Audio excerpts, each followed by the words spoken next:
Bienvenidos a Verdades que Transforman Vidas, un espacio para conocer los principios bíblicos que te llevarán a una vida plena y exitosa.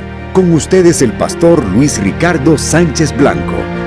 La segunda carta de Pablo a los Corintios, capítulo 3, versículos 14 hasta el 18. Es interesante leer todo el capítulo. No tenemos el tiempo aquí para hacerlo, pero lo recomiendo. Lean todo el capítulo de la segunda carta a los Corintios, capítulo 3. Yo voy a leer a partir del versículo 14. Y oigan lo que dice. La mente de ellos se embotó. Por eso es necesario que ustedes lean todo el capítulo para que sepan a qué se refiere esto de que la mente de ellos se embotó.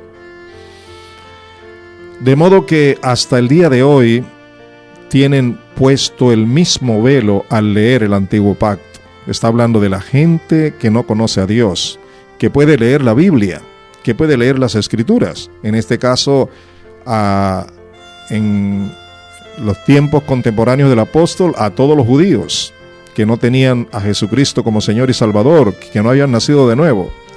Leían las Escrituras del Antiguo Testamento y no la entendían. Dice entonces, el velo no les ha sido quitado, porque solo se quita en Cristo.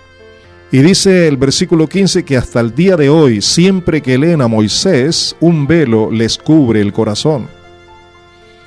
Y es importante saber que solo el Espíritu de Dios puede quitar todo ese velo, toda esa cosa que impide entender, discernir espiritualmente las verdades de Dios.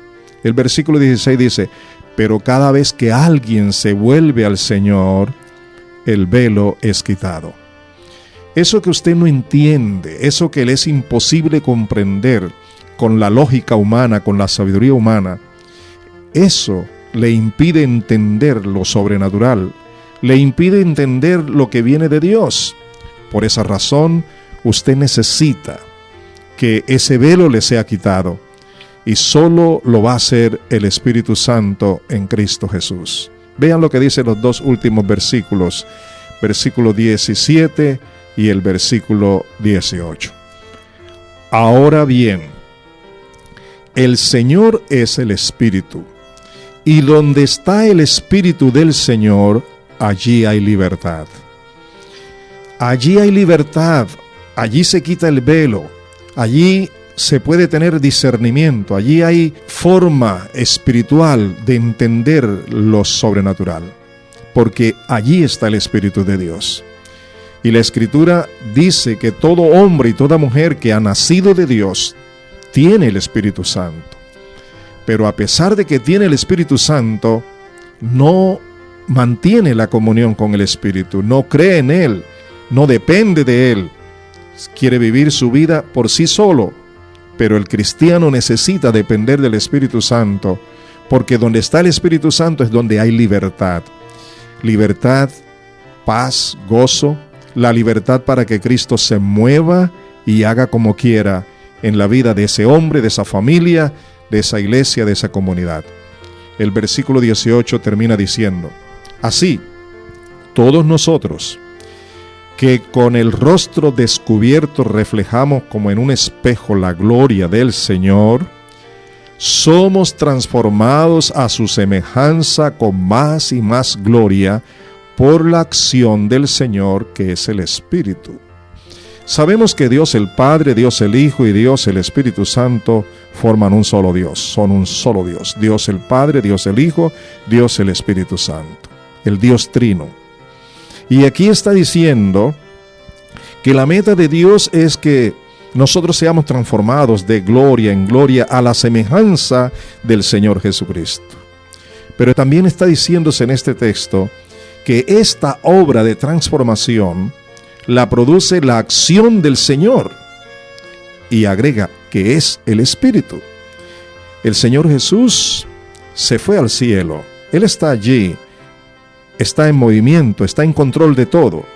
Pero quien está en la vida nuestra y en la vida de la iglesia en este mundo para obrar con gran poder es el Espíritu Santo.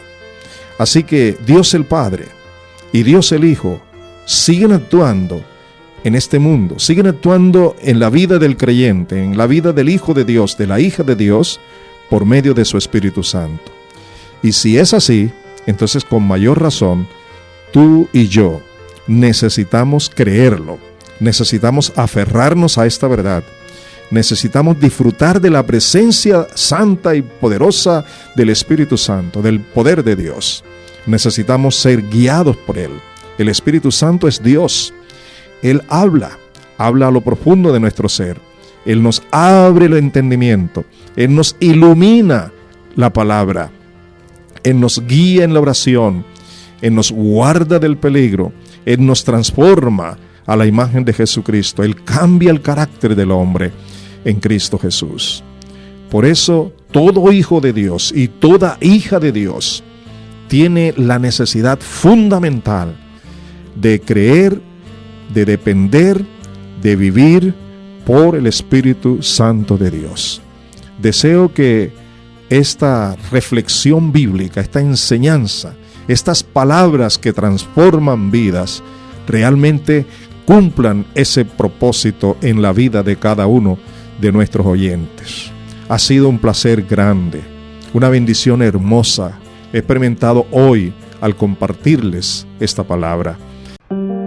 Has escuchado Verdades que Transforman Vidas, un programa dedicado a compartir los principios bíblicos que te guiarán a una vida mejor.